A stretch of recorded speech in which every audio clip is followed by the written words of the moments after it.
Egaa kun qaroomeeraa baradheeraa mirga nama anatu beekaa kan jedhu Awurooppaa keessattidha raajiin kun kan raawwatamu. Bulgaariyaatti magaalaa guddina isheetiin shanaffaa kan taate Astiraazaagoraa keessatti guyyaa eeggatee kan dhaabbatu gabaan haadha manaa kun ni jira. Magaalaan kun jiraatota 100,000 lakkaa'amu kan qabduu fi kanneen keessaa immoo 500 kan ta'an gosa jibsiidha kan jiraatu. Dhiironni jibsii kunneen immoo waqtii arfaasattidha haadha manaa bitachuu fi gabaa kan bahan.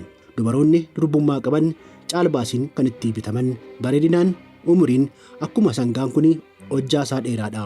Foon isaa diimaadha. Foon furdaa qaba.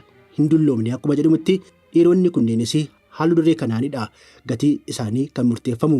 Lammiileen Bulgaariyaa gabaa misirroo jibsii jedhanii kan waaman gabaan kun dubaroonni jibsii uffata aadaa dhedheeraa fi halluu ija namaa hawwatu uffachuun shaashii babbareedaa hidhachuun quba gurraa fi ilkaan isaanii warqiidhaan faayessuun abbaa manaa isaan bitu laphee isaanii hawwachuu fi gatii gaarii baasuufis akkasitti dhiphatanii qophaa'u.